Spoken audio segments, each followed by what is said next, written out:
There's a creeper a-creeping in my tree. And I think there's a zombie too.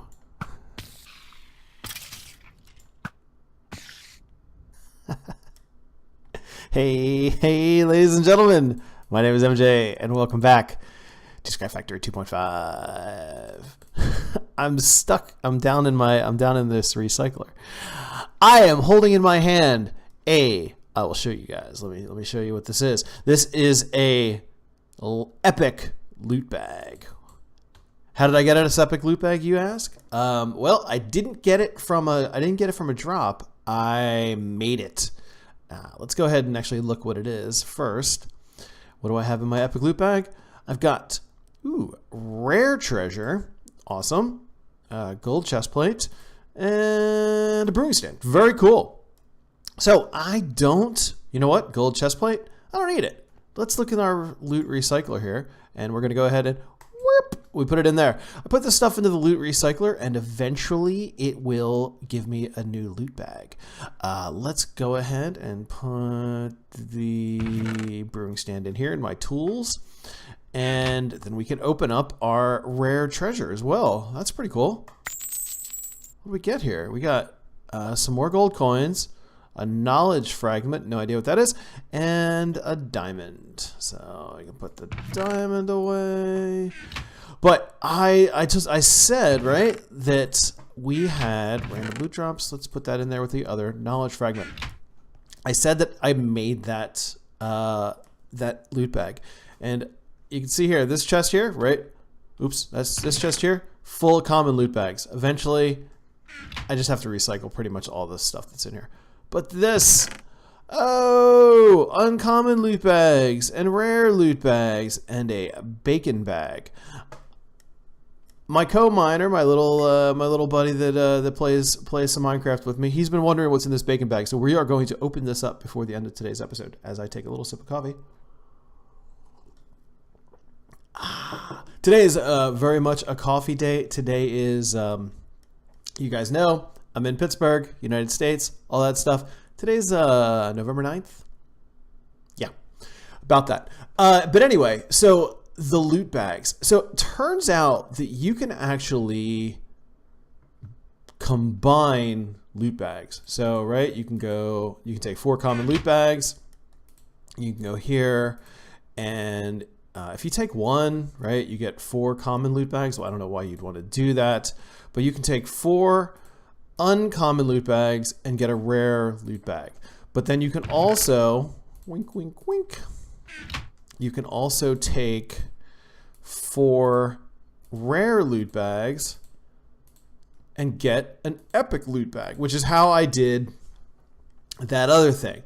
But we are going to actually, so if I look in here in NEI, loot, so we've got the common, there's the recycler, the common, the uncommon, the rare, the epic, and then the legendary. So that bacon loot bag is a kind of a rare, very rare drop that just happens sort of at random.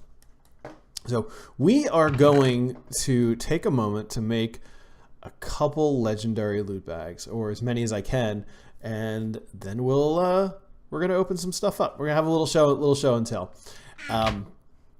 I also have some automation and some stuff to show off here, but I'm actually going to hold on to that for another episode. But in the meantime, though, I'm actually going to run over here first and pick up the jungle saplings that have probably despawned, because not only was that creeper up there, but there were a couple zombies up there as well. So I needed to get rid of those. And I got 1, I got 2. No big deal. I got plenty of jungle saplings. So when we get back, I will show you guys a bunch of loot bags. Woo! It didn't amount to much. This is what I have left. I have 3 epic loot bags, the bacon bag, which I had found as a drop, and 1 legendary loot bag. That's what they all squeezed down into that size. So let's take a look at the epic loot bags first, then we're going to look at the bacon bag, and then we're going to see what is in the legendary loots bag. Hopefully it's actually something kind of cool. What do we got here? First, epic, right? Epic loot bag. We have a miniature heart. Crafting part of a low-level heart canister. Ah, okay. Yes. I think I know. All right. Kind of cool. That's something that we can work on. What do we have here? We've got 4 cups of espresso. An unknown dimlet. Put this unknown dimlet in a dimlet researcher to discover its purpose. Okay. And then in the epic loot bag, we've got an Eye of Ender. Awesome. And a black lotus. Okay. I don't know. That's going to... Interesting. All right. Here comes the bacon bag. There's probably just going to be bacon in here, but I'm not going to complain about that if that is. Cooked pork chops and raw pork chops. Nice. I knew it was gonna be like a weird letdown. And then finally the legendary loot bag. What do we have in here? This is gonna be pretty cool. And oh, what is this? A plowman's lunch. Oh, that's not bad. That's a meal with some brats and some bread and some good stuff like that. So that's some food. But a copper oreberry bush. Oh, yeah. So the oreberry bushes are these things that grow. I think I can just put this down. This might need to go on stone. Let me... Oh, actually, no. I think oreberry bushes have to go in dark spaces. I'm going to have to research this a little bit. I think but what ends up happening is the oreberry bush grows just like a tree or something like that, but except it's small. It's just one block. And you can then right click on it and wink, get ores from it. But speaking of being able to right click on some stuff, and I'm still going to show this off a little bit later, or in another next episode. I got some other some weird automation happening over there, and a little bit of automation over there. But apple tree. I was messing around. I was looking in Pam's Craft for saplings, and it turns out you can grow an apple tree. Wink.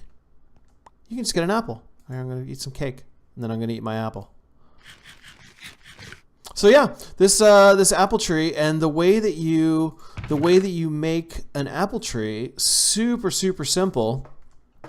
You just take an apple and you take an oak tree, and then you go bump and bump, and it turns into an apple sapling. Same thing, turns out that there's a bunch of different seeds. There's all these different seeds that you can kind of do the same thing with. It grows, and then it turns into, you can combine it into a tree. The way that I got all these was I took a bunch of bone meal out to the animal farm way down there, and I just kind of spent some time doing some farming. So I'm going to go ahead and I'm going to put that in there. But the other thing that I want to show you guys is this kind of cool thing right here. This is called a paperbark wood tree, and you get that from combining a piece of paper and a jungle sapling. And what ends up happening is you go in, and you just go like that. You put the paper, you put this jungle sapling, and it gives you a paperbark sapling. So once this tree grows, what ends up happening is you just walk up to it, you right click on it, and it gives you a piece of paper. Or you walk up to it with bone meal, and then you just bone meal the bark, and you just have an endless supply of paper. But if we do that, so you can get one, if you're not doing the bone meal thing, you can just right click on each piece of it, and that'll give you a piece of paper. I'm going to show you. I'm going to grab my bone crook here.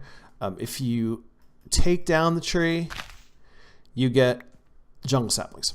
So that's why I wasn't too concerned when I lost 2 jungle saplings over there. And then it just you just take it down just like a normal tree, and then boop, there we go. And then you just replant it. It's got these little white things on it, and that's it. That's it. Eventually, it grows into that tree. Now, I haven't looked actually. This tree itself is pretty cool. I mean, it's a cool little look to it. I haven't looked to see actually what the planks look like, to tell you the truth. Oh, paper bark. Let's see. Can you make anything out of it? Paper bark. No, you actually can't. You can't break it down. It doesn't do anything other than that. So that's it. So this is your building. If you want to build with it, it's a nice texture. If you want to build with it though, that's what you got. Well, there we go. And then you can see, right? I have so much rubber wood from taking down the big rubber tree that I had there. I'm not going to be doing that again anytime soon. And also, it turns out that bone crooks, pretty awesome things once you have a supply of bones, and I've got pretty much an endless supply of bones at this point. And a bone crook is fantastic. It's just simply 1, 2, 3, 4. It's like you're making a regular crook. You just go like that. And it's so much more efficient. It's almost as efficient as the compressed crook. So I was super happy to find that out. So, well, there we go. That is it for today. Super simple episode, like I said. And thank you guys very much for watching. Leave a like, leave a comment, all that. Oh, what did I just? Yeah. Didn't mean to do that. So anyway, guys, thanks very much for watching. Stay in touch. But as always, peace.